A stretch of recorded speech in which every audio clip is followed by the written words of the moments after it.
شکریہ مولا رضا، شکریہ مولا رضا، شکریہ مولا رضا، اے غریب الغرباء سن لے ہم سب کی صدا، ہم کو روزے پہ بلا اپنا زوار بنا۔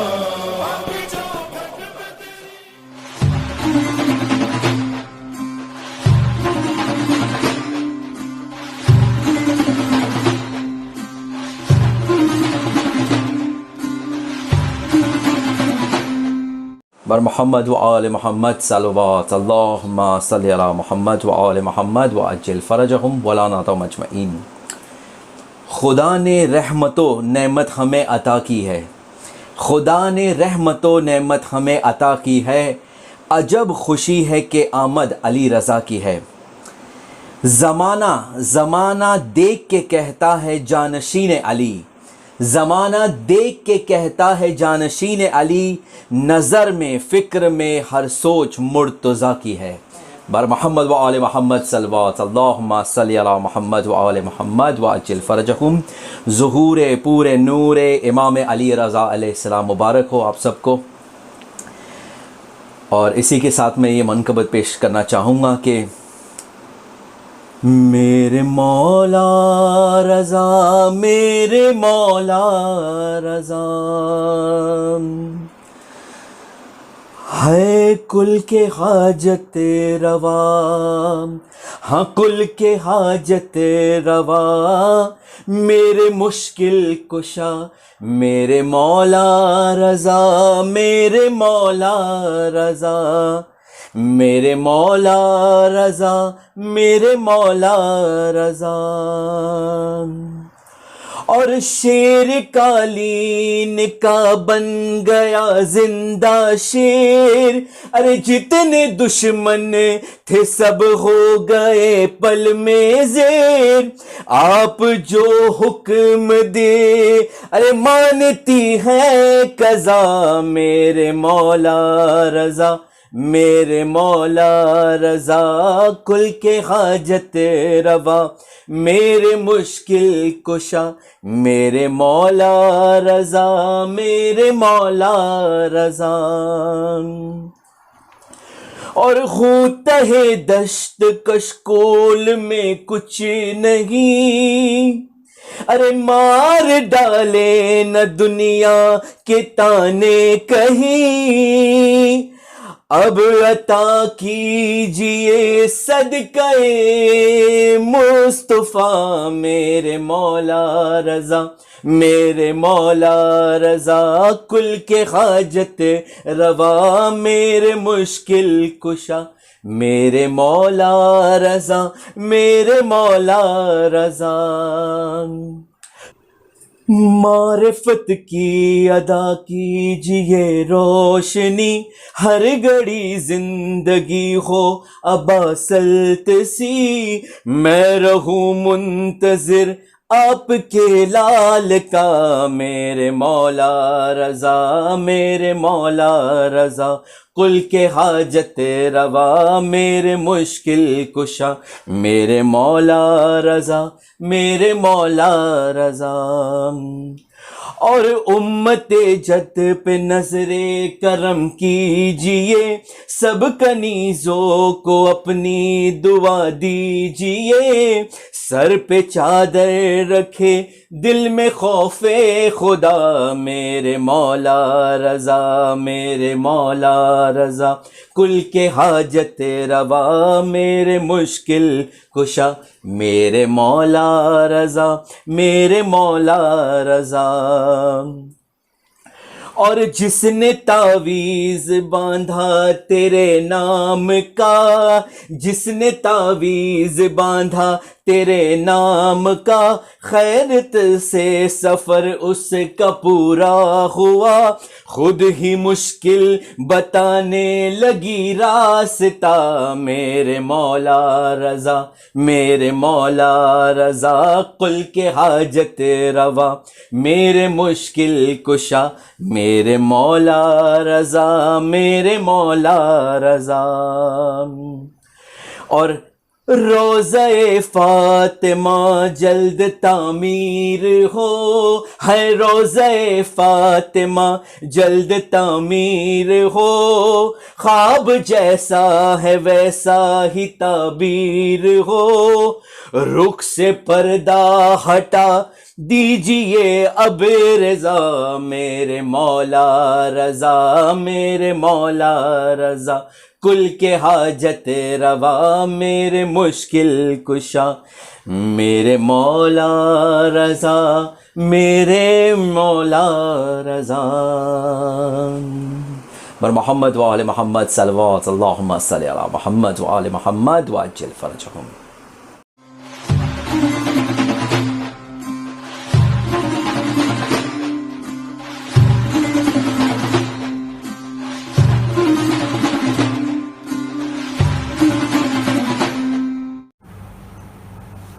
اعوذ باللہ من الشیطان الرجیم، بسم اللہ الرحمن الرحیم۔ ان اللہ وملائکتہ یصلون علی النبی یا ایھا الذین آمنوا صلوا علیہ وسلموا تسلیما، اللہم صلی علی محمد وآل محمد وعجل فرجہم۔ حضرات مومنین، سلام علیکم۔ آپ سب کو آج کے اس جشن کی، مولا رضا علیہ السلام کی ولادت کی بہت بہت مبارکباد۔ اس مبارک دن کے وسیلے سے پروردگار کی بارگاہ میں دعا کرتے ہیں کہ بے اب کے 14 معصومین، یا اللہ اس وبا کو اس دنیا سے جلد اس وبا کا اس دنیا سے خاتمہ کر، اور دنیا جہان کے تمام انسانوں کی حفاظت کر، الہ آمین۔ ساری دعاؤں کی ایک دعا ہمارے وقت کے امام زمانے کے ظہور میں تاجیل کے لیے، اور ان کے خاص ناصروں میں ہمارا نام شمار ہونے کے لیے ایک آواز بلند صلوات، اللہم صلی علی محمد و آل محمد وعجل فرجہم۔ خوبصورت منقبت مولا رضا علیہ السلام کی شان میں میر بھائی نے اپنے مخصوص انداز میں اس کو پڑھا ہے۔ ان کی توفیقات میں اضافے کے لیے ایک آواز بلند صلوات، اللہم صلی علی محمد و آل محمد وعجل فرجہم۔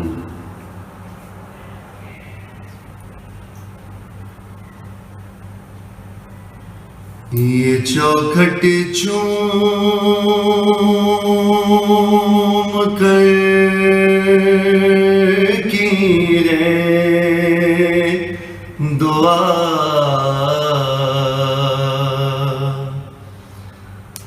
ہر بار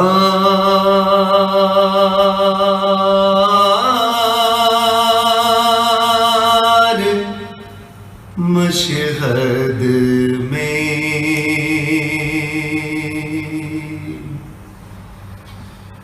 یہ چوکھٹ چوم کر کی ہے دعا، ہر بار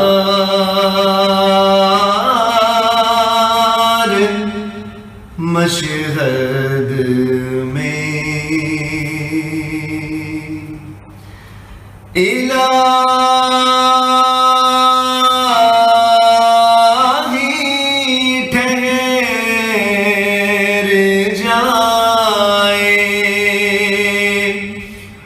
وقت کی رفتار مشہد میں،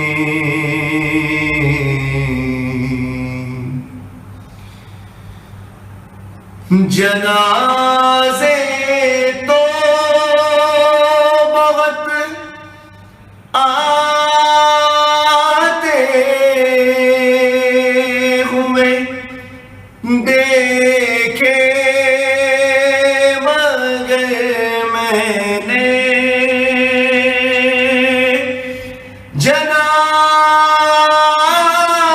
جنازے تو بہت آتے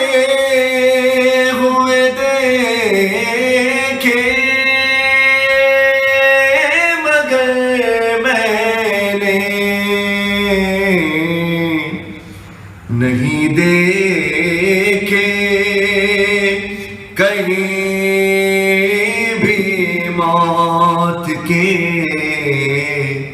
آثار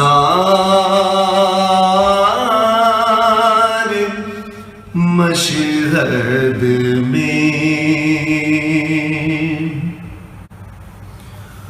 اور رضا کے حسن پہ یوسف کو بکتے دیکھتی دنیا،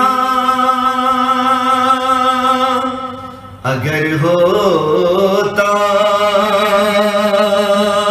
کہیں جو مصر کا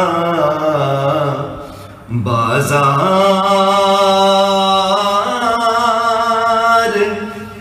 مشہد میں، اور سنا کر مرکبت مولا کی میں ان سے دعا لوں گا، ملیں گے جب کبھی بھی میسمیں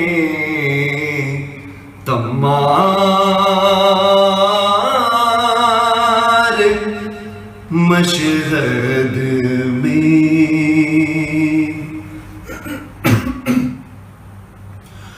اور شفا ملتی ہے اتنے لاعلاجوں کو وہاں جا کر، شفا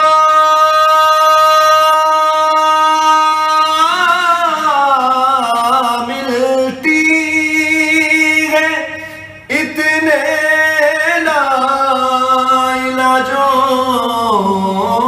کو وہاں جا کر، کہ اکثر موت بھی ہو جاتی ہے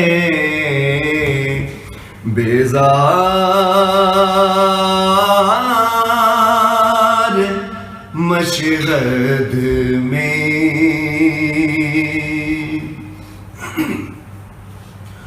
اور مجھے دفنا دیا میرے عزیزوں نے یہاں جس دم، مجھے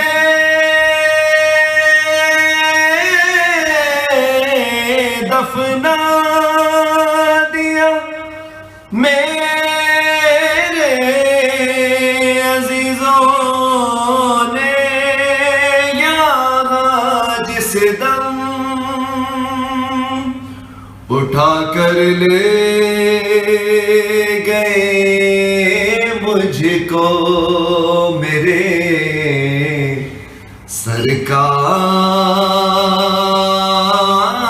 سرکار مشہد میں،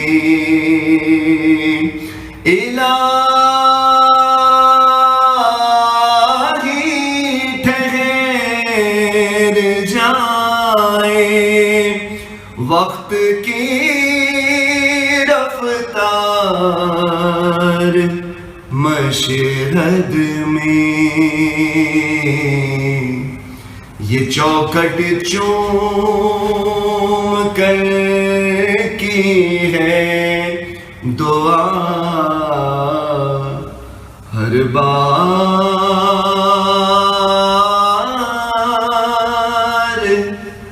مشہد میں، بر محمد و آل محمد کی آواز بلند صلوات، اللہم صلی علی محمد و آل محمد و عجل فرجہم۔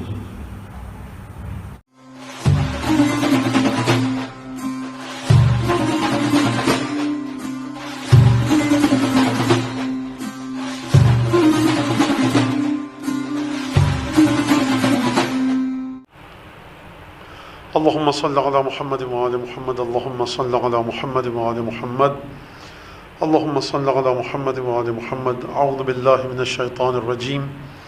بسم الله الرحمن الرحيم. والحمد لله الذي جعل الحمد مفتاحا لذكره والسببا للمزيد من فضله ودليلا على آلائه وعظمته، والصلاة والسلام على عبده وامين وحيه وخاتم رسله سيدنا ونبينا محمد صلى الله عليه وآله وسلم. اللهم صل على محمد وآل محمد وعلى أهل بيته الطيبين الطاهرين الذين أذهب الله عنهم الرجس وطهرهم تطهيرا. اللهم صل على محمد وآل محمد واللعن الدائم على أعدائهم أجمعين.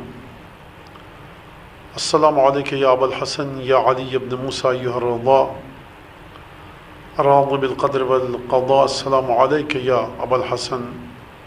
السلام عليك يا أبا الحسن. السلام عليك يا أبا الحسن ورحمة الله وبركاته. صلى الله عليك يا مولاي. صلى الله عليك أيها الإمام الرؤوف. اللهم صل عليه صلاة متواترة متكاملة مترادفة متكاثرة بعدد ما أحصاه علمك. سب سے پہلے تو حضرت سامن الحجج امام رؤوف ابی الحسن علی بن موسیٰ الرضا کی ولادت آپ سب کو مبارک ہو. پروردگار عالم ہم سب کو امام رضا علیہ السلام کے محبوں میں سے، چاہنے والوں میں سے، آپ کی ولایت کو پانے والوں میں سے، آپ کی معرفت کو حاصل کرنے والوں میں سے قرار دے، اور بار بار مسلسل جب تک ہماری زندگی ہے اور زندگی کے بعد موت اور عالم برزخ میں بھی ہم کو امام رضا علیہ السلام کے زائرین میں سے قرار دے. ظاہر سی بات ہے کہ میلاد امام رضا علیہ السلام ہے، آپ سب کو مبارک ہو. اور سب سے بڑھ کر جس ہستی کی بارگاہ میں مبارکباد کا ہدیہ پیش کرنا چاہیے وہ فرزند اطہر اور وارث تمام انبیاء، وارث ائمہ، وارث حضرت سیدہ سلام اللہ علیہ، وہ ہستی ہیں کہ جن کی بارگاہ میں ہمیں مبارکباد پیش کرنی چاہیے. اور آج کے دور میں، اس زمانے میں، وہی ہستی اور اس کے علاوہ کوئی نہیں جس کی بارگاہ میں مبارکباد حقیقی معنوں میں دی جا سکے، اور وہی ہستی ہے کہ جو اس مبارکباد کے معنی کو حقیقی معنوں میں سمجھ سکتی ہے، اور وہ ہیں حضرت حجت ابن الحسن صاحب العصر والزمان عجل اللہ تعالی فرجہ الشریف وعلیہ آلاف التحیت والثناء. وہی معمول کی گفتگو پہلے، پھر اس کے بعد امام رضا علیہ السلام کی سیرت سے روشنی حاصل کریں گے. معمولاً یہ کہا جاتا ہے کہ امام رضا کی سیرت پر روشنی ڈالیں گے. روشنی وہاں ڈالی جاتی ہے جہاں تاریکی ہو، تاریکی ادھر ہے، وہاں سب روشنی اور نور ہے. تو ہم امام رضا کی سیرت سے کچھ روشنی لینے کی کوشش کریں گے. حضرت رضا سلام اللہ علیہ آپ کی مادر گرامی کا نام جناب نجمہ خاتون اور والد امام موسیٰ کاظم علیہ السلام. امام موسیٰ کاظم علیہ السلام کے 19 فرزند اور 18 دختران یعنی بیٹیاں تھیں. لہٰذا امام رضا علیہ السلام کے 17 بھائی اور ہمیں ملتے ہیں تاریخ میں. اسی طرح سے 18 بہنیں، جس میں سے ایک جناب فاطمہ معصومہ ہیں. جناب فاطمہ معصومہ کی خصوصیت یہ ہے کہ امام رضا علیہ السلام کی والدہ بھی اور جناب معصومہ کی والدہ بھی سلام اللہ علیہما، ان دونوں کی ماں اور والدہ ایک تھیں، نجمہ خاتون. جو ہم گفتگو کرتے ہیں وہ یہ کہ امام رضا علیہ السلام کو دیکھیے، ائمہ کو ہمیشہ پہچانیے نص کے ذریعے، حدیث کے ذریعے، اور جس طرح سے ہر امام کو قرآن نے پہچانوایا ہے اور جس طرح سے ہر امام کو رسول خدا نے پہچانوایا ہے. میں جو آیت آپ کے سامنے پیش کروں گا سورہ توبہ کی آیت کا ایک ٹکڑا ہے، 36ویں آیت کا. ان عدت الشہور عند اللہ 12 شہرا فی کتاب اللہ یوم خلق السماوات والارض منها 4 حرم ذلک الدین القیم فلا تظلموا فیہن انفسکم. سورہ توبہ کی 36ویں آیت میں 36 میں خداوند تبارک و تعالیٰ فرما رہا ہے کہ دیکھو مہینے خدا کی بارگاہ میں 12 ہیں، اور یہ 12 مہینے خدا کی بارگاہ میں ہیں. کتاب اللہ ایک کتاب میں کہ جو خدا کے پاس ہے، لکھا ہوا ہے، ریٹن ہے، تحریری صورت میں ہے، مکتوب صورت میں ہے۔ یوم خلق السماوات والارض، کہ جب خدا نے زمین اور آسمان کو خلق کیا اس وقت سے مہینے 12 ہیں۔ منہا اربعۃ حرم، اس میں سے 4 مہینے حرام ہیں۔ دیکھو فلا تظلموا فیہن انفسکم، خبردار اپنے اوپر ظلم مت کرنا ان مہینوں میں، ان مہینوں کے سلسلے میں۔ اور ذالک الدین القیم، اور یہ خدا کا وہ دین ہے جو اپنے مقام پر، اپنی جگہ پر بڑی مضبوطی کے ساتھ جمع ہوا ہے اور بڑی مضبوطی کے ساتھ ٹکا ہوا ہے، پابرجا ہے، استوار ہے، قدم اس کے گڑے ہوئے ہیں، کوئی اس دین کو ہلا نہیں سکتا۔ تو اب میرا آپ سے سوال یہ ہے کہ 12 مہینوں کی تعداد یہ جاہلیت میں بھی تھی۔ مکے کے کافر، مدینے کے کافر، جزیرہ عرب کے جو حجاز، تہامہ، یمامہ، وہ پورا علاقہ جسے آج ہم فرض کیجئے سعودی عرب کہتے ہیں، کیونکہ اس وقت کو اگر ہم پھیلا لیں تو یمن سے لے کر اور تہامہ اور یمامہ اور نجد اور حجاز، یہ تقریباً ایک سی ثقافت تھی، البتہ بہت بڑا جغرافیائی علاقہ ہے، لیکن حجاز، یمامہ، تہامہ، نجد، ان سب کو ملا کر اگر ہم کہیں تو وہ آج کے لحاظ سے بہت بڑا حصہ اس کا آج کے سعودی عرب میں ہے۔ تو یہ تو جاہل بھی جانتے تھے مکے کے جو کافر تھے کہ 12 مہینے ہیں۔ اسلام سے پہلے بھی محرم سے، اسلامی محرم سے عرب کا کیلنڈر شروع ہوتا تھا، ذی الحج میں ختم ہوتا تھا۔ تو پروردگار یہ کیا فرمانا چاہ رہا ہے کہ دیکھو 12 مہینے خدا کی بارگاہ میں ہیں، جب ایک کتاب میں لکھے ہوئے ہیں، تحریری صورت میں ہے، ریٹن صورت میں ہے، ان کا اسٹیٹس یہ ہے کہ ریٹن ہے، لکھے ہوئے ہیں، مکتوب ہیں۔ منہا اربعۃ حرم، جب سے خدا نے زمین آسمان کو خلق کیا یہ 12 مہینے ہیں، 4 حرام مہینے ہیں۔ دیکھو ان مہینوں کے سلسلے میں اپنے آپ پر ظلم مت کرنا، یہ خدا کا دین ہے جو اپنے مقام پر جمع ہوا ہے۔ تو خداوند تبارک و تعالی 12 مہینوں کو اپنا دین قرار دے گا اور وہ کہے گا کہ دین یہ ہے اپنے آپ پر ظلم مت کرنا۔ تو ایک تفسیری بحث اس کی یہ ہے کہ 12 مہینوں سے مراد وہی محرم سے شروع ہونے والا سال، ذی الحج میں ختم ہونے والا۔ خداوند تبارک و تعالیٰ فرما رہا ہے کہ یہ 12 مہینے ہیں، اس میں سے 4 حرام مہینے ہیں۔ 4 حرام مہینے کا مطلب کیا؟ اس میں سے ایک ذیقعد کا مہینہ جس میں ہم موجود ہیں، محرم، رجب، ذیقعد اور ذی الحج یہ حرام مہینے ہیں۔ کیا مطلب؟ اس میں جب یہ 4 مہینے آتے تھے تو عرب جو تھے وہ جنگ و جدال نہیں کرتے تھے، قافلوں کو لوٹا نہیں جاتا تھا، تلوار اور تیغ نیام سے نہیں نکالی جاتی تھی، خون خرابہ نہیں ہوتا تھا، جھگڑا نہیں ہوتا تھا۔ تو یہ ایک ان حرام مہینوں کی خصوصیت تھی، مگر جو آپ پر حملہ کرے تو آپ اپنا دفاع کر سکتے ہیں، جنگ بند کر دی جاتی تھی۔ تو عرب بھی جو اسلام سے پہلے، رسول خدا کے آنے سے پہلے عرب ان مہینوں کا احترام کرتے تھے۔ تو ایک تو تفسیری بحث ہے کہ مولانا یہی بات ہو رہی ہے، لیکن پروردگار فرمایا ذالک الدین القیم، ان 4 مہینوں میں قطعاً جھگڑا مت کرنا، تلوار نہ کھینچنا، نیام سے باہر نہ نکلے، حملہ نہ کرنا، اگر جنگ ہو رہی ہے جنگ کو بند کر دو۔ تو اس سلسلہ کیا ہے؟ اور اربعۃ حرم، 4 مہینے حرام ہیں۔ تو اب یہاں پر یہ تفسیری بحث تھی جو میں نے آپ سے کہی تفسیر کی۔ اب آئیے تعویل کی بحث کہ جو امام محمد باقر سے پوچھا گیا کہ ابن رسول اللہ یہ 12 مہینے کیا ہیں، کس کی بات ہو رہی ہے؟ فرمایا دیکھو سال رسول اللہ ہیں اور مہینے ہم ہیں۔ سال سے اگر آپ کو جڑنا ہے تو کسی نہ کسی مہینے میں رہنا ہوگا، اور اگر پورے سال سے جڑنا ہے تو 12 مہینوں میں آپ کو رہنا ہوگا۔ آپ یہ کہیں گے کہ ہم جب گئے فرض کیجئے مدینے زیارت پہ تو پورا سال رہے۔ کیا مطلب پورا سال رہے؟ یعنی 12 کے 12 مہینے ہم نے گزارے۔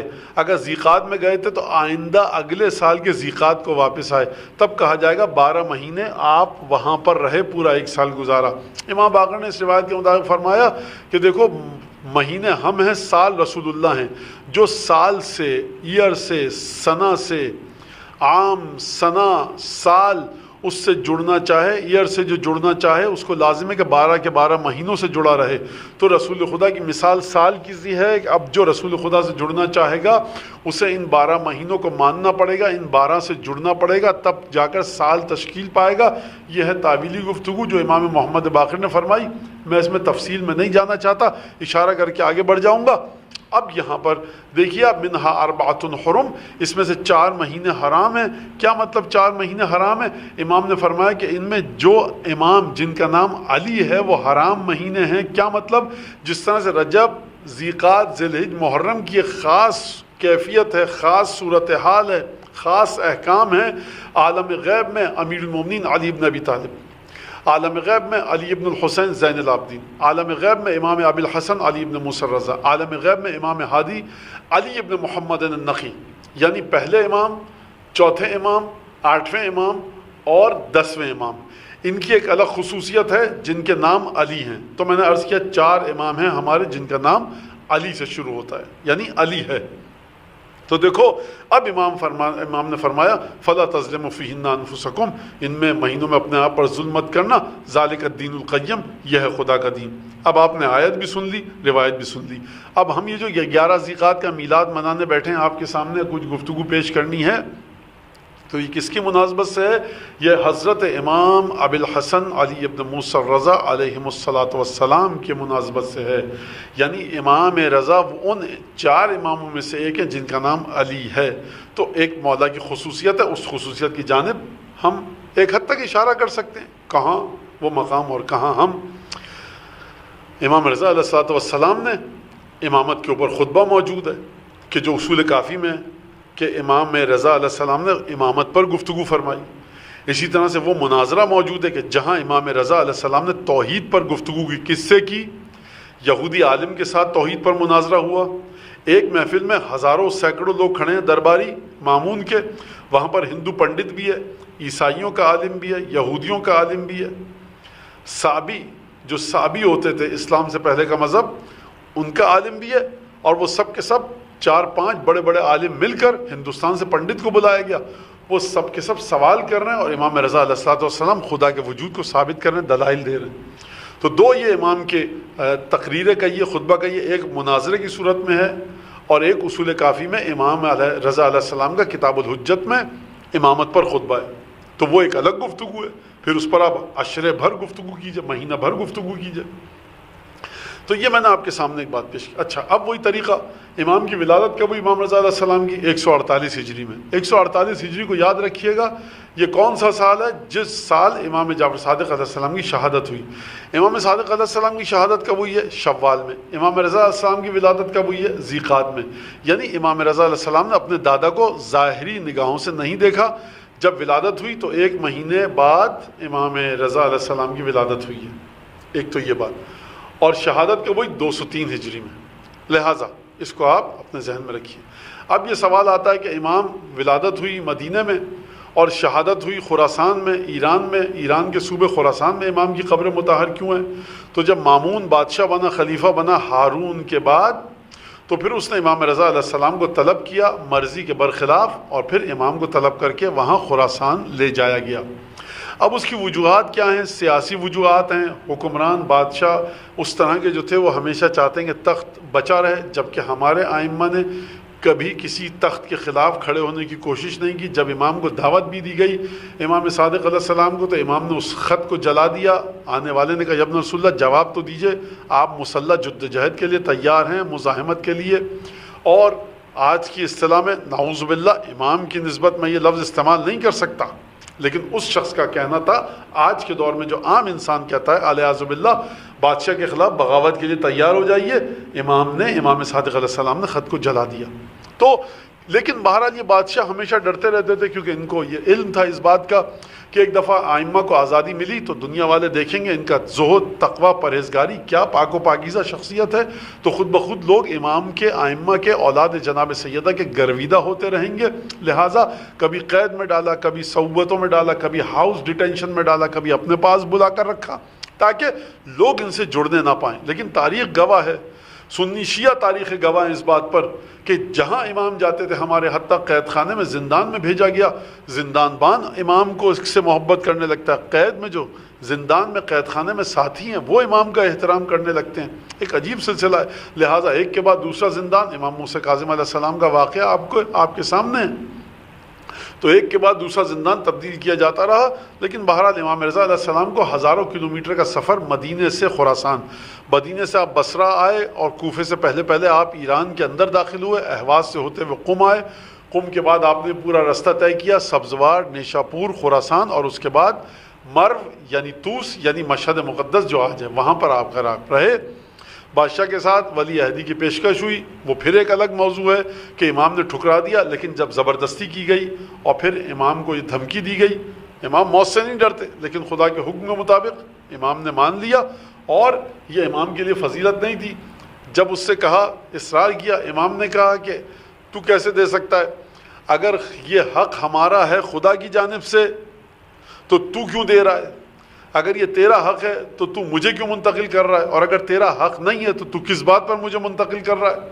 بہرحال یہ ایک چھوٹا سا مناظرہ کیا ہوا لاجواب ہو گیا معمول، لیکن امام نے ایک شرط لگائی کہ اس طرح سے کہ لا ینصب ولا یعزل، کسی کو امام نوکری سے ہٹائیں گے نہیں اور کسی کو نوکری پر لگائیں گے نہیں۔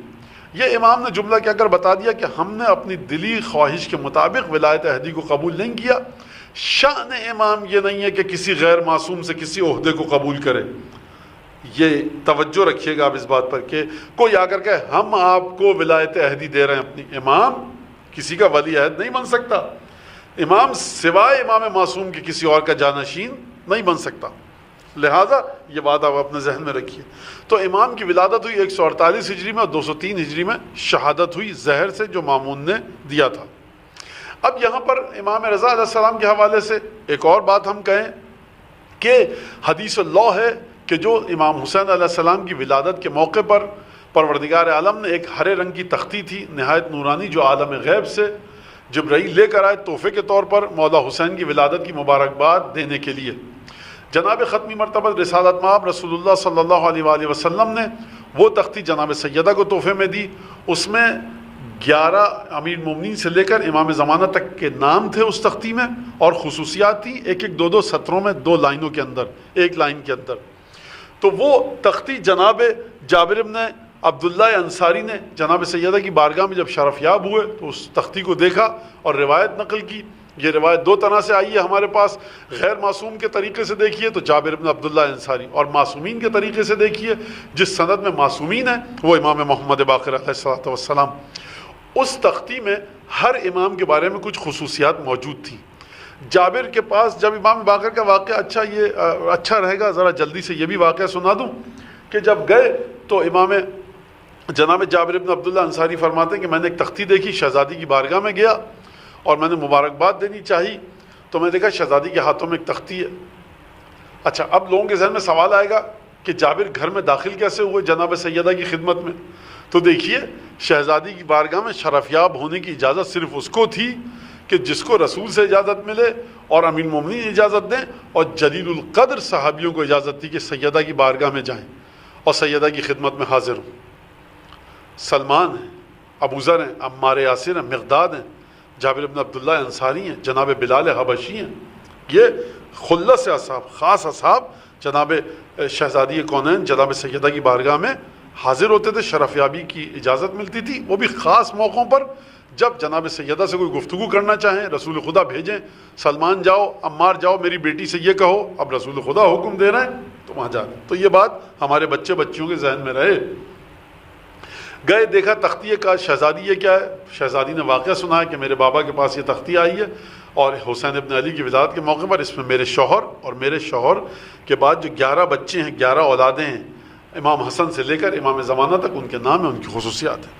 اس تختی میں امام رضا علیہ السلام کے، جس ہستی کی ہم آج ولادت منا رہے ہیں، امام رضا علیہ السلام کے بارے میں جو وہاں پر جملہ ملتا ہے علیہ اعباء النبوہ، موسیٰ کاظم کے بعد علی رضا میرا امام بنے گا، صاحب علم ہوگا، میری حجت کا مالک ہوگا، اور اس کے کاندھوں پر میں نبوت کا بوجھ ڈالوں گا۔ خوب توجہ سنیے گا، ہم یہ نہیں کہہ رہے نعوذ باللہ خاکم بدھان استغفر اللہ، کافر ہو جائیں گے اگر ہم یہ کہیں کہ امام رضا نبی ہیں، امیر المومنین نبی ہیں۔ نبوت کا بوجھ، نبوت کے بوجھ کا مطلب کیا؟ یعنی جس طرح سے انبیاء کو زحمتیں ہوئی ہیں دین کو بچانے کے لیے، اس طرح سے نبوت کا بوجھ ڈالا جائے گا۔ یہ تو میں نے اپنی عقل کے مطابق کہا کہ جس طرح سے انبیاء کو زحمتیں ہوئی ہیں، کیا خصوصیت ہے، کیا خاص بات ہے، کس طرح سے ہوگا، یہ ایک تفصیل طلب گفتگو ہے۔ علیہ اعباء النبوہ، یہ حدیث لوح کے اندر رسول اللہ صلی اللہ علیہ وآلہ وسلم سے روایت ہے، ستدفن بضعۃ منی بارض خراسان، ایک وقت ایسا آئے گا کہ میرا ٹکڑا سرزمین خراسان میں دفن ہوگا۔ جناب سیدہ کو رسول خدا نے اپنا بضعہ یعنی اپنے وجود کا حصہ کہا، امام رضا کو کہا، ائمہ تمام اہل بیت جناب سیدہ امیر المومنین امام حسن، امام حسین، امام سجاد آتے جائیے، اور امام رضا اور حضرت حجت امام زمانہ تک، یہ سب کے سب رسول کے وجود کا حصہ ہیں، یہ رسول کی حقیقت کا ایک ٹکڑا ہے، ایک حصہ ہیں۔ فرمایا ستدفن بضعۃ منی بارض خراسان، میرا ایک وجود کا ٹکڑا۔ ہم یہ نہیں کہہ رہے، دیکھیے غلط ترجمہ کیا جاتا ہے میرے جسم کا ٹکڑا، میرا جگر پارا، نہیں، رسول خدا فرما رہے ہیں میرے وجود کا حصہ، بضعۃ منی، منی یعنی میرا، بضعۃ ٹکڑا، میرا ٹکڑا۔ یہ جگر کہاں سے لے آیا؟ میرا لاڈلا، میرا چہیتا کہاں سے لے آیا؟ آپ میرے بدن کا ٹکڑا کہاں سے لے آئے؟ رسول کے وجود کا حصہ۔ رسول یعنی رحمت للعالمین، رسول یعنی سراج المنیر، رسول یعنی داعیہ الی اللہ باذنہ، رسول یعنی رحمت للعالمین، رسول خدا یعنی صاحب مقام لولاک، رسول خدا یعنی شفیع روز محشر، رسول خدا یعنی مالک جنت و جہنم، رسول خدا یعنی نورانیت، یعنی عصمت، یعنی پاکیزگی۔ رسول خدا سے صفات جتنی بھی قرآن مجید میں آئی ہیں وہ تمام کی تمام رسول خدا کے وجود میں۔ اب یہ ٹکڑا ارض خراسان میں دفن ہو رہا ہے، ایک ٹکڑا کاظمین میں دفن ہوا، ایک ٹکڑا اور کاظمین میں امام موسیٰ کاظم کے برابر میں پہلو میں، دو ٹکڑے سامرہ میں، ایک ٹکڑا رسول خدا کے وجود کا حصہ کربلا میں دفن ہوا، ایک رسول خدا کے وجود کا حصہ نجف میں دفن ہوا، 4 رسول خدا کے وجود کے حصے بقیع میں دفن ہیں، ایک دختر گرامی رسول خدا، وہ ایک وجود کا حصہ ہیں جناب سیدہ، وہ کہاں دفن ہوئی؟ مدینے میں کہیں، ہمیں نہیں پتا۔ اس غلطی کا ازالہ اور تصحیح اور اصلاح کر لیجئے کہ جو غلط بات کی جاتی ہے کہ بقیع میں جناب سیدہ کی قبر ہے، ہم بقیع کو بنائیں گے سیدہ کی قبر کو، غلط ہے، اس چیز کو روکیے، نہ کہا کیجئے، کسی کے پاس دلیل نہیں ہے، کس نے حق دیا ہے کہنے کا؟ وہ جو قبر ہے چاروں ہمارے آئمہ کے ساتھ، وہ جناب فاطمہ بنت اسد مادر گرامی اور والدہ ماجدہ حضرت امیر المومنین علیہ السلام کی ہے۔ یہ اپنے ذہنوں میں رکھ لیجئے، اس کو خوب اچھی طرح سے سیکھ لیجئے اور یاد کیجئے اور سمجھ لیجئے۔ بچوں کو بھی یہی بتائیے کہ ہمیں جناب سیدہ کی خبر نہیں پتہ، بی بی کی وصیت کے مطابق کہ میری قبر یا علی کسی کو نہ بتائیے گا۔ اچھا اب بات یہاں تک ختم ہو گئی تو رسول خدا فرما رہے ہیں، کیا فرما رہے ہیں؟ شیخ صدوق نے اپنی روایت کتاب میں ایک روایت نقل کی ہے کہ ایک شخص نے رسول خدا کو خواب میں دیکھا، گفتگو کی، کہا کہ میں دیکھوں گا کہ کس طرح سے جب میری امانت تمہاری سرزمین پر آتی ہے تو تم میری امانت کا کس طرح سے خیال رکھتے ہو، اور میرے وجود کے حصے کا کس طرح سے خیال رکھتے ہو، کس طرح سے امانت داری کرتے ہو، پاسداری کرتے ہو، حفاظت کرتے ہو، کہا۔ اور پھر اس کے بعد دوسری جگہ شیخ صدوق نے نقل کیا کہ جب ایک شخص نے رسول خدا کو خواب میں دیکھا اور جب امام رضا علیہ السلام کا نام آیا تو 3 دفعہ رسول خدا نے فرمایا کہو صلی اللہ علیہ، صلی اللہ علیہ، صلی اللہ علیہ، 3 دفعہ رسول خدا نے درود بھیجا امام رضا علیہ السلام پر۔ یہ شخص خواب دیکھ کر آیا امام رضا کے پاس، کہا کہ ابن رسول اللہ یہ کس کی خبر ہے، کون آئے گا ہماری سرزمین میں؟ کہا کہ انا ودیعۃ رسول اللہ وبذاتہ، میں رسول خدا کی امانت ہوں، میں رسول خدا کے وجود کا حصہ ہوں کہ جو تمہاری سرزمین میں دفن ہوں گا۔ یہ امام رضا علیہ السلام۔ تو اب آپ دیکھیے کہ وہ تمام کی تمام چیزیں سنی اور شیعہ دونوں نے جو عبادتوں کا حال لکھا ہے امام رضا علیہ السلام کی، کس طرح سے عبادت کرتے تھے، سفر میں کون سی نمازیں پڑھتے تھے، حضر میں کون سی نمازیں پڑھتے تھے۔ راوی کہتا ہے کہ میں گیا، میں نے امام رضا کے بارے میں پوچھا کہ مجھے امام رضا سے ملنا ہے، کہا کہ لا سبیل الیہ، ملاقات کر ہی نہیں سکتے تم۔ اس نے کہا کیوں بھائی، کیا قید میں ہے، نظر بند ہے، کوئی جرم کیا ہے؟ یہی سوالات آتے ہیں انسان کے ذہن میں۔ کہا کہ نہیں، وہ کبھی چپکے اور خاموش اور فارغ بیٹھے گا، وہ خاموش نہیں ہوتا، ہمیشہ اس کے لب ہل رہے ہوتے ہیں ذکر خدا میں، ہمیشہ نماز پڑھ رہا ہوتا ہے، قرآن تلاوت دعا، یہ تمام کی تمام چیزیں کر رہا ہوتا ہے، کیسے ملاقات کرو گے؟ کہا کہ جب ذرا سا وقفہ کب آتا ہے کہ اپنے مصلے پہ بیٹھ کے پھر ذکر کر رہے ہوتے ہیں تو اس وقت شاید تمہیں اجازت مل جائے۔ تو اجازت ملی، یہ شخص گیا۔ وہ لوگ جو 7 آئے تھے امام رضا کے مدینے سے لے کر خراسان تک، ان کی آپ روایات دیکھیے کہ کس طرح سے انہوں نے امام رضا کی عبادت کا حال لکھا ہے۔ یہ خراسان کا واقعہ ہے مرو کا، کہ امام رضا کا ایک بھائی ہے، امام رضا کا بھائی کا مطلب کیا؟ امام موسیٰ کاظم کا بیٹا۔ دربار میں امام بیٹھے ہوئے تھے، لوگ سوالات کر رہے تھے، امام سے اپنے مسائل پوچھ رہے تھے۔ اب کوئی آتا ہے یا ابن رسول اللہ میرے لیے دعا کیجیے گا، یہ مسئلہ بتائیے، نماز کا، فقہ کا، اصول کا، کلام، فلسفہ، تفسیر، حدیث، لوگ سوال کر رہے ہیں، امام جواب دیے جا رہے ہیں۔ ایک دفعہ امام نے دیکھا کہ ان کا ایک بھائی جس کا نام زید ہے، وہ کہہ رہا ہم اہل بیت ایسے، ہم اہل بیت ویسے۔ اس امام کے بھائی کا کردار مناسب نہیں تھا کہ جو اہل بیت کی شان کے مطابق ہو۔ ایک دفعہ امام نے کچھ دیر تک سنا اور اس کے بعد کہا کہ خاموش ہو جاؤ، تمہارے والد امام موسیٰ کاظم علیہ السلام، میں اپنے الفاظ میں کہوں، مرکز طہارت تھے، پاک و پاکیزہ تھے، خدا امام موسیٰ کاظم علیہ السلام سے محبت اس لیے کرتا ہے کہ امام موسیٰ کاظم مرکز پاکیزگی ہیں، مرکز طہارت ہیں، عبادتوں کی معراج امام موسیٰ کاظم ہے. یہ میں اپنے الفاظ میں پیش کر رہا ہوں. فرمایا کہ امام موسیٰ کاظم سے تو خدا اس لیے محبت کرے کہ وہ پاک و پاکیزہ اور طیب و طاہر ہوں، اور تم یہاں پر دعوے کیے جاؤ کہ ہم اہل بیت، جبکہ تمہارے اندر تمہارے والد کی کوئی خصوصیت نہ ہو، تم ان کی سیرت پہ نہ چلو. انت اعز من ابیک موسیٰ ابن جعفر، کیا تم خدا کی بارگاہ میں موسیٰ کاظم سے بھی زیادہ عزت رکھتے ہو؟ یعنی کیا مطلب؟ اگر تم دعویٰ کر رہے ہو کہ میں موسیٰ کاظم کا بیٹا ہوں، میں رسول خدا کا بیٹا ہوں، ان کی نسل سے ہوں، تو کردار تو اپنا یہ بناؤ کہ جو تمہارے والد بزرگوار حضرت باب الحوائج امام موسیٰ کاظم علیہ السلام کا کردار تھا، لوگ تمہارے کردار کو دیکھ کر یہ سمجھیں کہ ہاں میں اپنے الفاظ میں تمہیں کہنے کی ضرورت نہ پڑے کہ تم موسیٰ کاظم کے بیٹے ہو. جس طرح سے امام رضا علیہ السلام کردار بتا رہا ہے کہ یہ کسی اونچے اور عظیم خاندان سے، جو شخص امام کے ساتھ سفر میں تھا، ملاقات کرنے آتا تھا، امام اگر نہ بھی بتاتے کہ میں رسول اللہ کا بیٹا ہوں، وہ گفتگو کرتا، بات چیت کرتا، سمجھ جاتے تھے کہ کسی بہت بلند خاندان سے. آپ کو واقعہ یاد ہوگا جب یہ شہدائے کربلا کی شہادت کے بعد قافلہ کوفے سے شام جا رہا تھا، دیر نصرانی میں عیسائیوں کی ایک دیر تھی جہاں پر وہ عبادت کیا کرتے تھے. وہاں پر جو عیسائیوں کا عالم تھا اس کی گفتگو ہوئی امام سجاد کے ساتھ. امام نے اپنا تعارف نہیں کرایا کہ ہم کون ہیں، اس نے کہا کہ آپ کی بڑی زبردست گفتگو ہے، آپ کے پاس حکمت ہے، علم ہے، آپ کس خاندان سے ہیں، کس گھرانے سے ہیں. تو یہ رسول خدا کی نسل کی پہچان یہ ہے کہ یہ نسل اپنا تعارف نہیں کراتی، لوگ خود پریشان ہو کر پوچھتے ہیں کہ آخر آپ ہیں کس خاندان سے. تو یہ توجہ رکھیے گا. لہٰذا امام رضا علیہ السلام کا یہ وہاں پر تمام یہ ایک واقعہ ہم کو ملتا ہے. اور کرم اور رحمت اور سخاوت، دیکھیے آج کل کرونا کووڈ-19 چل رہا ہے، جتنی ہمیں آج ضرورت ہے سخاوت کی، درود بھیجیں محمد آل محمد. عجیب انداز سے خود سخاوت امام رضا کی آپ دیکھیے، اور تعلق دیکھیے رسول خدا کے ساتھ کس طرح سے عالم غیب میں، کہ امام رضا علیہ السلام جب مرو آئے، عرفے کا دن آیا، آپ نے جتنا روپیہ پیسہ تھا وہ سب غریبوں میں بانٹ دیا. مامون کے دربار کا ایک وزیر تھا، عہدیدار تھا دربار میں، ایک منسٹر، چیف منسٹر جو ہم آج کل کے عہدے، تو کہا کہ یا ابن رسول اللہ ھذا مغرم. امام نے فرمایا بل ھذا مغنم. کیا مطلب؟ کیا ابن رسول اللہ؟ وزیر کہہ رہا ہے، وزیر. ابن رسول اللہ آپ نے اپنا پورا پیسہ بانٹ دیا، تو یہ تو بڑا گھاٹا ہو گیا، نقصان ہو گیا آپ کو، یہ تو آپ کو ایک چوٹ پڑ سکتی ہے، ضرب لگ سکتی ہے، پورا پیسہ بانٹ دیا آپ نے، یہ تو آپ نے نقصان کر لیا اپنا. امام نے کہا بل ھذا مغنم، یہ نقصان نہیں ہے، یہ تو میں نے مال اٹھایا ہے، یہ تو مجھے فائدہ ہوا ہے. کہا کہ کیا مطلب؟ پورا مال دے دیا آپ نے فقراء کو عرفے کے دن، اور آپ فرما رہے ہیں کہ میں نے فائدہ اٹھایا ہے. تو امام نے کہا دیکھو جو چیز بھی خدا کے راستے میں خرچ کی جائے، محتاج اور فقراء کو دی جائے، وہ کبھی گھاٹا نہیں ہوتی، وہ فائدہ ہوتی. اب آپ توجہ کیجئے گا، آج ہماری یہاں ہندوستان میں، پاکستان میں لوگوں کے کاروبار تباہ ہو گئے، لوگ نوکریاں چھوٹ گئیں لوگوں کی.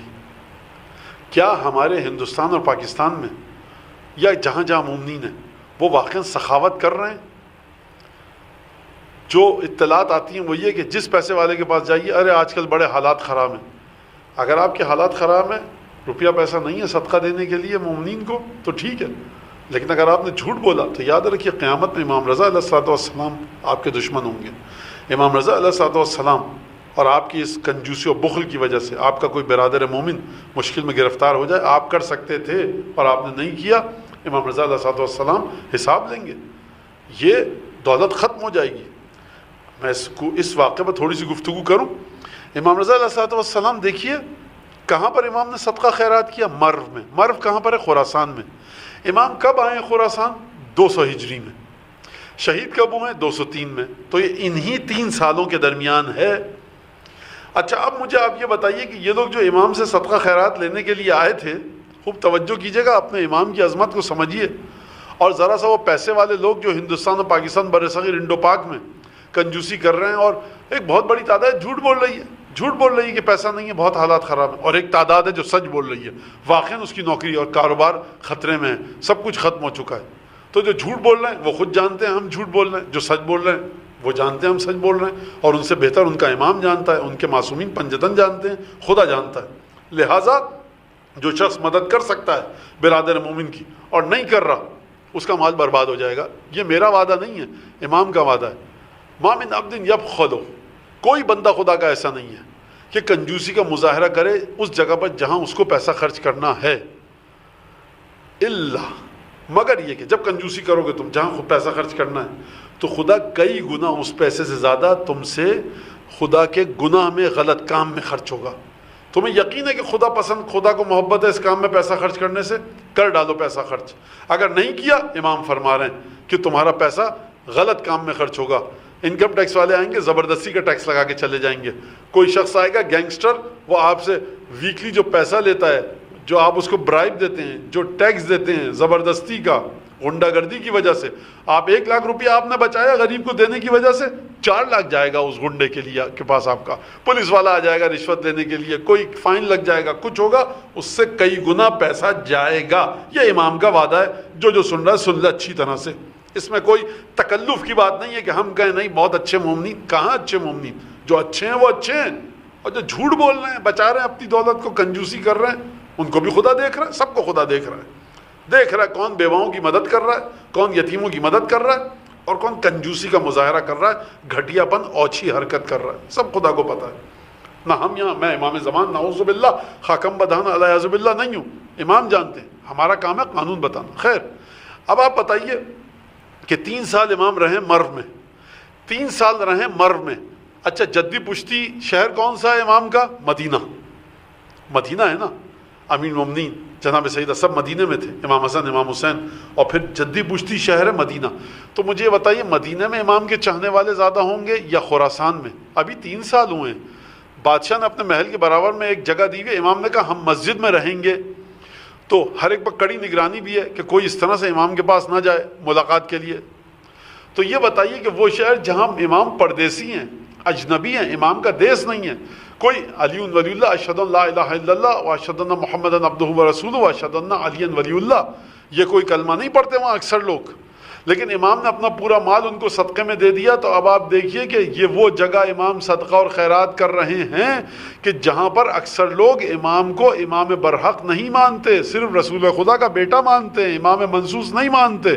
تو مجھے یہ بتائیے کہ اس امام کی سخاوت، لطف و کرم کو آپ کیسے سمجھیں گے کہ جو پردیس میں جا کر اس طرح سے صدقہ و خیرات دے کہ وزیر گھبرا جائے کہ آپ کیا کر رہے ہیں؟ وزیر پیسے والا تھا، دولت مند تھا، وزیر بڑا متمول مالدار تھا، خون برس رہا ہوتا ہے وزیروں کے پاس۔ مامون کا وزیر، مامون کی فوج کا ایک ادارے کا رکن، وہ کہہ رہا ہاذا مغرمن، امام نے کہا بل ہاذا مغنمن، یہ غرامت نہیں ہے، یہ غنیمت ہے، یعنی غنیمت وہ مال و اسباب جو آئے۔ یا ابن رسول اللہ کیا مطلب آپ کے پاس مال آئے، مال چلا گیا؟ فرمایا جو فقراء کے لیے تصدق کرے، جو مسکینوں اور غریبوں کو صدقے میں پیسہ دے، وہ اس کے ہاتھ سے گیا نہیں ہے، بلکہ اس کی نیکی اس کو دوبارہ پہنچتی ہے۔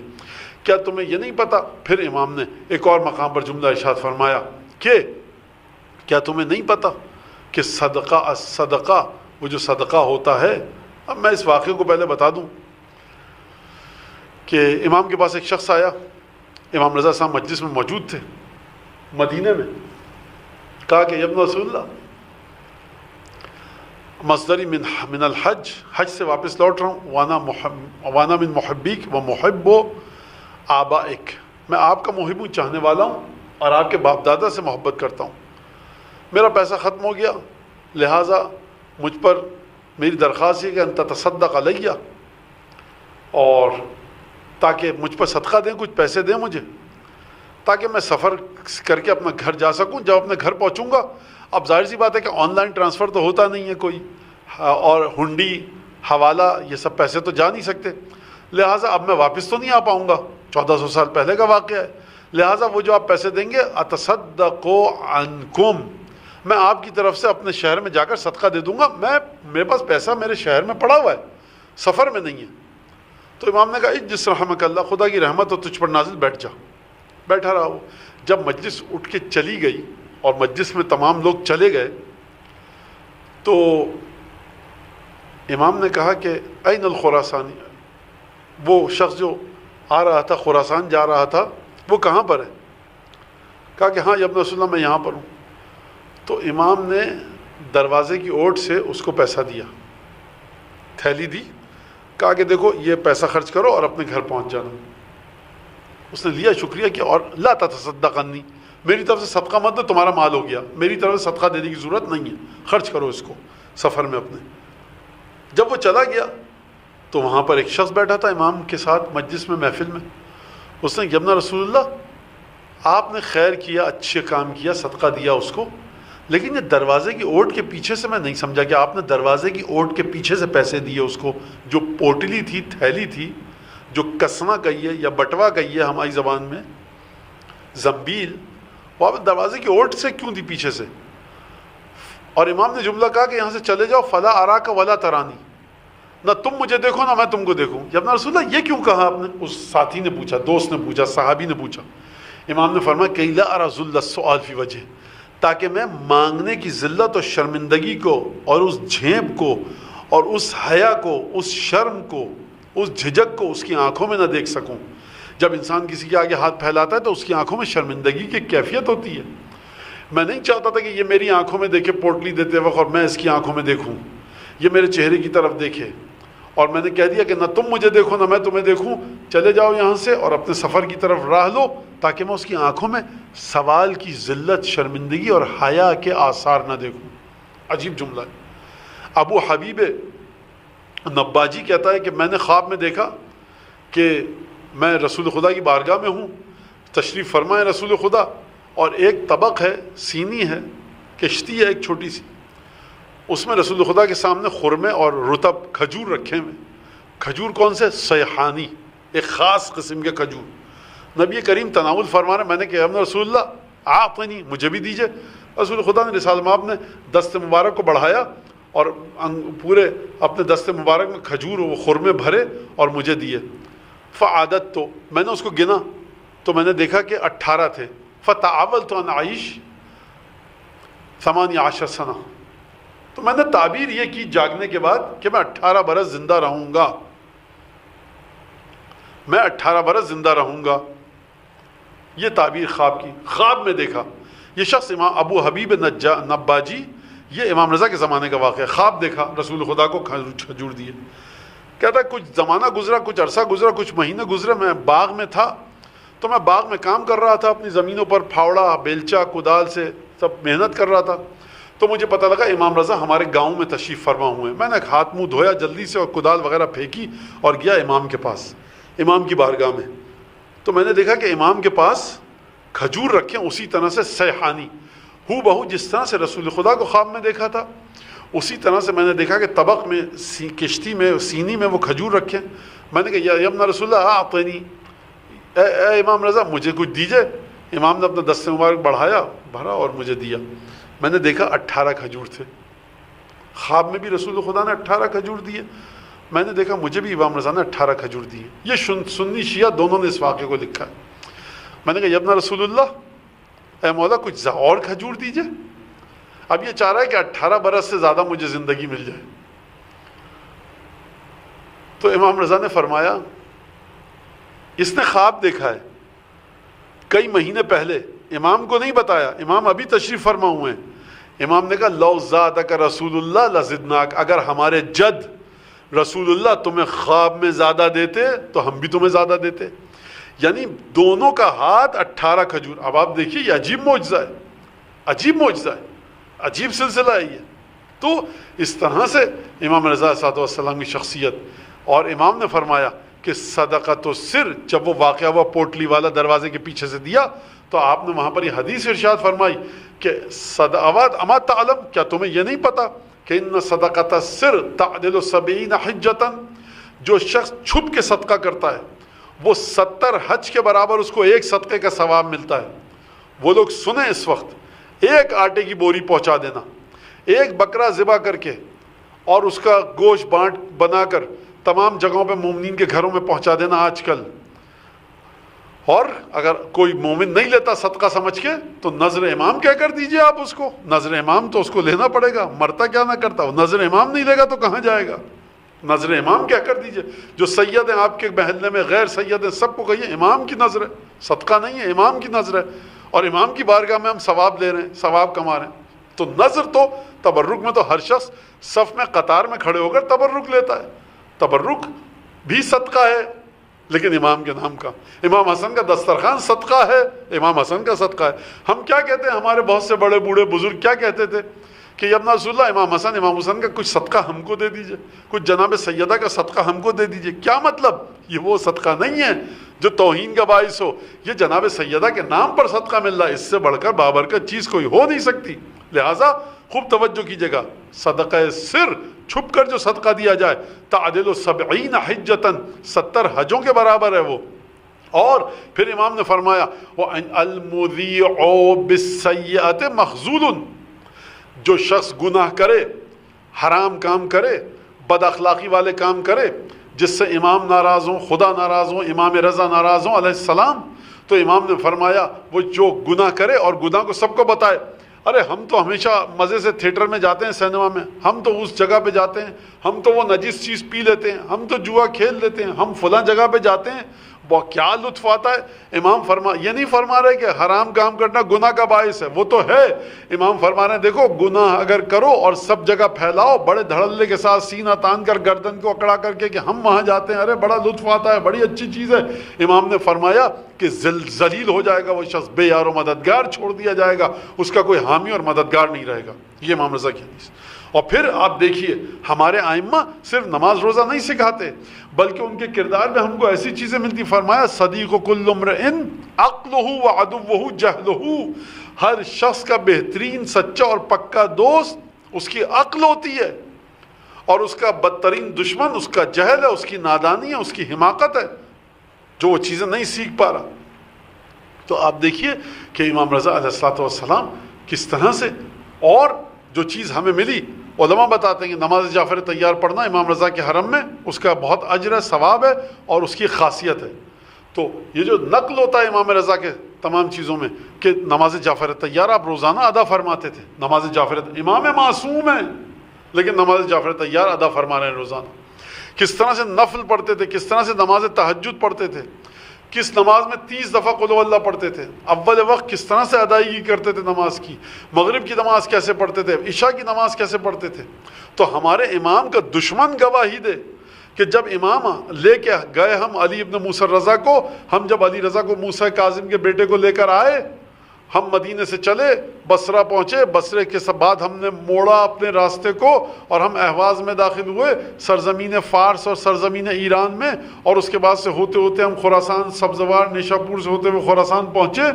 تو دشمن گواہی دے کہ امام رضا علیہ السلام کی کس طرح سے عبادتیں تھیں، امام رضا علیہ السلام کس شدت کے ساتھ عبادت کر رہے تھے، نماز کس طرح تزک و احتشام کے ساتھ، کس طرح خوبصورتی کے ساتھ نماز ادا فرماتے تھے. اور امام کے چاہنے والے نماز کو بے حقیقت سمجھیں. امام رضا کے بارے میں کہ لم یقطع کلام احد، امام نے کبھی کسی کے کلام کو کاٹا نہیں، امام نے کبھی کسی کی بات کو کاٹ کر بات نہیں کی، امام کبھی کسی پر چیخے نہیں، امام کبھی بد زبانی نہیں کی. یہ امام کی سنت ہے جو ہم تک آئی ہے. تو امام رضا کے چاہنے والوں کو چاہیے کہ اس سنت پر چلیں. آخری معجزہ امام کا بتاؤں میں اور اس کے بعد اپنی بات کو ختم کروں کہ ایک شخص تھا، اس کے اوپر 28 دینار کسی کا قرضہ آ گیا، بڑا پریشان ہوا. جس نے قرضہ دیا اس نے کہا بھائی ہمارا قرضہ واپس کرو، 24 دینار، اور مسلسل اصرار، دق الباب، دستک دروازے پہ، باہر نکلو بھائی کب دو گے پیسہ، صبح شام تنگ کر دیا بیچارہ، بے عزتی ہو رہی، غریب آدمی پیسہ نہیں ہے. علامہ مجلسی نے جملہ لکھا ہے کہ کان علیہ دین، میں نے یہ کہا کہ مجھ پر قرضہ بہت ہے، کیا کروں کیا کروں، کہا کہ مجھے امام رضا کے پاس جانا چاہیے. اسے کہتے ہیں چاہنے والا، کہ امام سے اپنی مشکلات کی دعا کرے، محنت بھی کرے، دعا بھی کرے، توکل کا نام لے کر گھر میں سوتا نہ رہے. مومنین کو آج کوئی کام نہیں ہے، ٹھیلا نہیں لگا سکتے، نہیں ہم نہیں، وہ نہیں کر سکتے کام، فلاں چیز نہیں بیچ سکتے، ارے کچھ چیز بیچ دیجئے، چھوٹا سا ایک اسٹال لگا لیجئے، نہیں کر سکتے. کیوں نہیں کر سکتے؟ آپ کا امام پھاوڑا اور بیلچا چلا ہے، آپ کا امام میسم تمار کی دکان پہ بیٹھ کے کھجور بیچنے کو تیار ہے. اور ہمارے مومنین محنت کرنے سے گھبراتے ہیں، ہر ایک کو کوٹ پینٹ ٹائی بو لگا کر میز کے پیچھے بابو صاحب بن کے دستخط کرتے رہیں. محنت کرنے کی عادت ڈالیں ہمارے بچے. محنت کرنے والے کو خدا برکت دیتا ہے. گھر سے نکلیں، محنت کریں. وہ چیز دیکھیں جس کے اندر ان کو کمائی مل سکے. ثواب ہے حلال رزق کمانے کا، ائمہ نے فرمایا ہے. ہاتھ پھیلانے سے بچائیے اپنے آپ کو. لیکن کہتا ہے کہ میں نے کہا کہ میں جاؤں امام رضا کے پاس. میں نے کہا یا ابن رسول اللہ آیا. میں کہا ابن رسول اللہ مسئلہ یہ بڑی طویل گفتگو ہے، مختصر کر کے. پیسے نہیں ہیں اور وہ شخص ہے اور مجھ سے مانگ رہا ہے پیسے نہیں، میں کیا کروں؟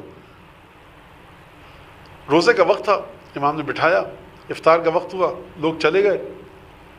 امام نے سب کے سامنے، وہ جو رجل خراسانی تھا اس کو سب کے سامنے پیسے نہیں دیے، اکیلے میں دیے. اور اس کو بھی کہا کہ اب گھر میں آؤ. امام نے کہا کہ میرا خیال ہے کہ تم نے ابھی تک افطار نہیں کیا ہے. کہا کہ جی ابن رسول اللہ ابھی تک افطار نہیں کیا. کہا کہ پھر ہمارے ساتھ افطار کیجئے. طریقہ دیکھیے آپ امام کی گفتگو کا. خود بھی افطار نہیں کیا امام نے، نماز ادا کی اور پھر اس کے بعد افطار کروایا اس کو.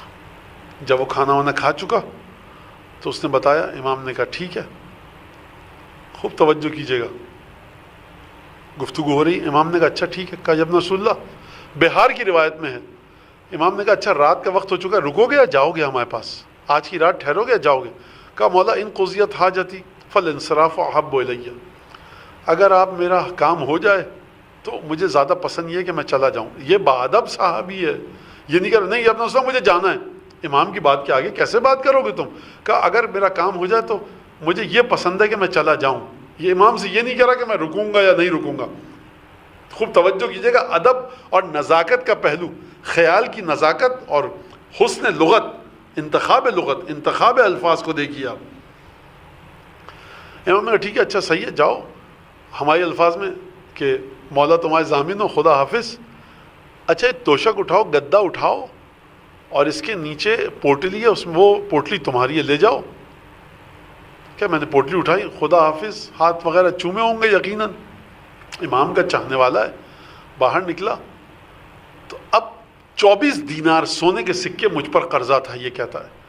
میں نے کہا پوٹلی کو دیکھوں تو صحیح. اچھا اسے کہتے ہیں سچا شیعہ. کہ ابن رسول اللہ توشک کے نیچے رکھا ہے، آپ کو میں نے بتایا کہ کتنا دینار قرضہ ہے؟ نہیں. تو مولا اس میں 2 دینار ہیں، 10 ہیں، 15 ہیں، تو کیا ہوگا؟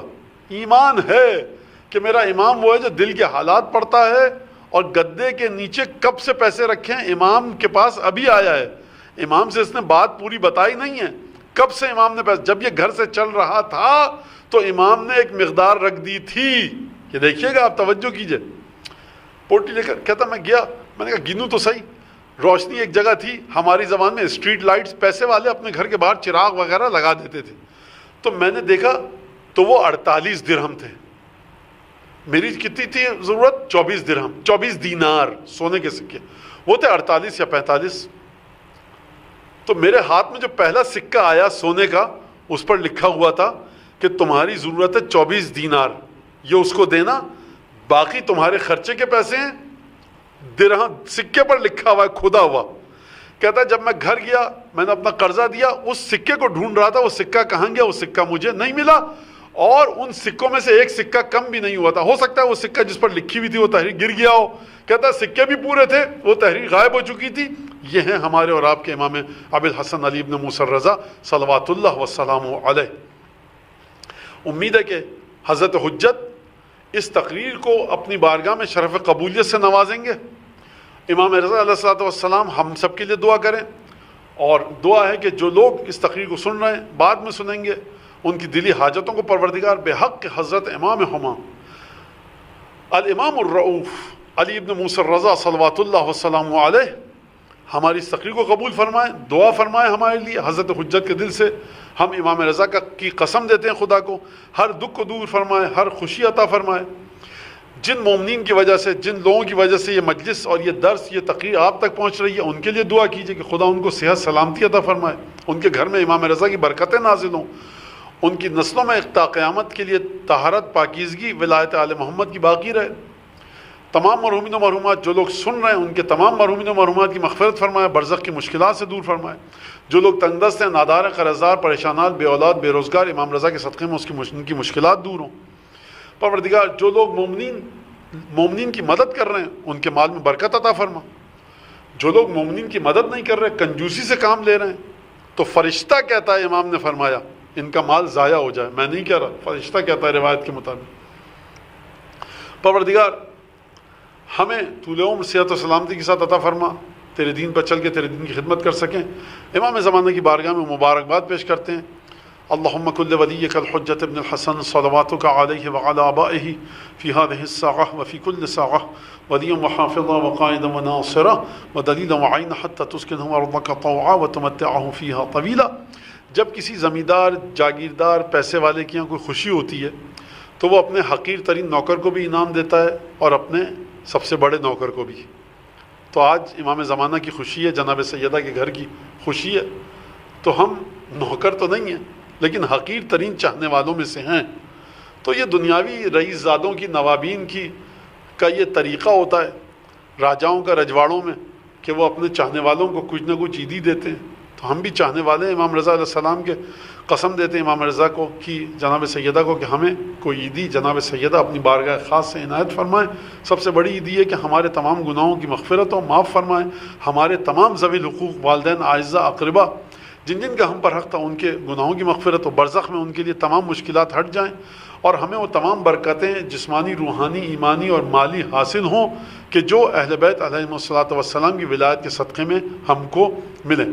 آخر میں درود بھیجتے ہیں امام رضا پر. اللہم صلی علی ابی الحسن علی بن موسی الرضا صلاۃ متکاملۃ متواترۃ متکاثرۃ مترادفۃ. پروردگار حضرت امام ابی الحسن علی بن موسی الرضا پر اتنی صلوات بھیج کہ جس کا صرف اور صرف تو اندازہ کر سکے, تیرے علاوہ کوئی اس درود کو گننے پر قادر نہ ہو. جلد از جلد مشہد مقدس کے رستے کو زائرین کے لیے کھول دے کہ ہم دوبارہ جا کر امام رضا علیہ السلام کے دہلیز پر جبی سائی کر سکیں اور پیشانی ٹیک سکیں, زری کا بوسہ لے سکیں. پروردگار زائرین امام رضا علیہ السلام جتنے بھی ہیں ان سب کو حاجت روا فرما کر اپنے اوطان تک, اپنے دیسوں تک لوٹ کر لے جا. دعاؤں کی قبولیت کے لیے حضرت حجت کی بارگاہ میں, امام رضا کی اور 14 معصومین کی بارگاہ میں نیت کر کر گھروں میں بیٹھے ہوئے ہیں جو لوگ بلند آواز سے درود بھیجیں. اللہم صلی علی محمد وآل محمد وعجل فرجہم.